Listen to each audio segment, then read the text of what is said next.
Hey, không còn ở kia bà nghiệp xua là cái dân mà mời cho mùi là sạch này màประเภทនេះពុកម៉ែបងប្អូនអរគ្នាប្រហែលជាស្គាល់ហើយបាទនេះគឺជាសត្វគោយន្តមកធ្វើកាលពីក្មេងគឺអាសាដើរចាប់វាយកមកដាក់ឲ្យខំគ្នាឲ្យជុលគ្នាណាបាទពីក្មេងអាសាលេងអញ្ចឹងបងប្អូនអរគ្នាបាទតែឥឡូវហ្នឹងគឺវាចង់ដាច់ពូជអស់ហើយបាទខ្ញុំទៅតែឃើញថ្ងៃនេះដែរអញ្ចឹងទៅវាថតជាវីដេអូចែកជូនពុកម៉ែបងប្អូនអរគ្នាទស្សនាតែម្ដងទៅព្រោះដោយសារតែវាកម្រឃើញបើពីមុនគឺសបោឥឡូវដោយសារតែមានការអភិវឌ្ឍឈូសឆាយបាទដីឡូយើងធ្វើទៅជាបាទផ្ទះល្វែងឈូសឆាយព្រៃធ្វើជាដីឡូធ្វើផ្ទះល្វែងអស់ហើយបាទអញ្ចឹងគឺប្រភេទសត្វទាំងអស់នេះគឺវាបាទជាប្រភេទសត្វដែលកម្រនឹងមានបាទបើនៅក្នុងព្រៃជ្រៅប្រហែលជាអាចមានហើយមិនអត់ទេ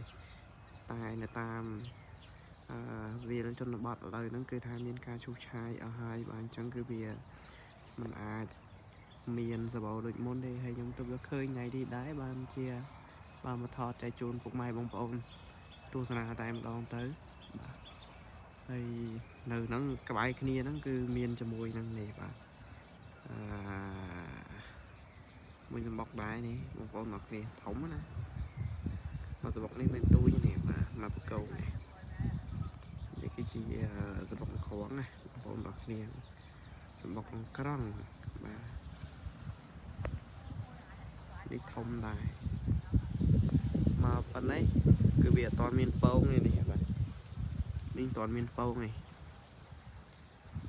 ប៉ុន្តែបើសម្រាប់យើងនៅក្មេងខែកោវិញយកញ៉ងបាញ់ញុកនៅក្នុងកោបើគេថាជូរអែមឆ្ងាញ់ណាបងប្អូនអស់គ្នាបាទ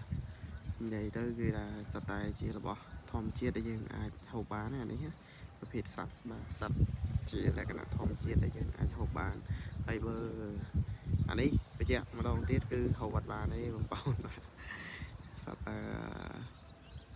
គោយន្តនេះគឺហូបបានទេបាទគឺខ្ញុំភាគច្រើនគឺហៅតែសត្វគោយន្តព្រោះតែសារវាស្អាតអញ្ចឹងណាបាទឃើញរូបរាងវាស្អាតអញ្ចឹងទៅហើយក៏នាំគ្នាហៅវាសត្វគោយន្តអញ្ចឹងទៅតាំងពីក្មេងមកបាទហើយនៅខាងស្រុកបងប្អូនបាទហៅមិនអីមិនគឺខ្ញុំសូមអភ័យទោសផងដោយសារតែអត់ដឹងដែរទេបាទហើយនៅខាងខ្ញុំគឺគេហៅសត្វគោយន្តអញ្ចឹងឯងបាទអញ្ចឹងសម្រាប់ពុកម៉ែបងប្អូនទាំងអស់គ្នាបាទដែលស្រឡាញ់វីដេអូដែលពាក់ព័ន្ធជាមួយនឹងការថតជាលក្ខណៈសត្វកម្រឬក៏សត្វដែលមាននៅក្នុងព្រៃដែលយើងធ្លាប់ហូបធ្លាប់អីហ្នឹងបាទអញ្ចឹងពុកម៉ែបងប្អូនអាចជួយ Subscribe ជាមួយនឹង Channel របស់ខ្ញុំម្នាក់មួយទៅបាទដើម្បីទទួលបានវីដេអូថ្មីជាបន្តទៀតផងដែរបាទយើងគ្រប់ត្រូលគ្នាបាទធ្វើនៅលើវិស័យបាទonline make money online នេះចឹងពុកម៉ែបងប្អូនអរគ្នាបាទជួយ support គ្នាទៅដើម្បីទទួលបានជោគជ័យដល់អ្នកគ្នាអរគុណបាទអញ្ចឹងក៏សូមជម្រាបលាពុកម៉ែបងប្អូនអរគ្នាតាមតែប៉ុណ្ណេះហើយបាទយើងនឹងជួបគ្នានៅវីដេអូក្រោយជាបន្តបាយបាយ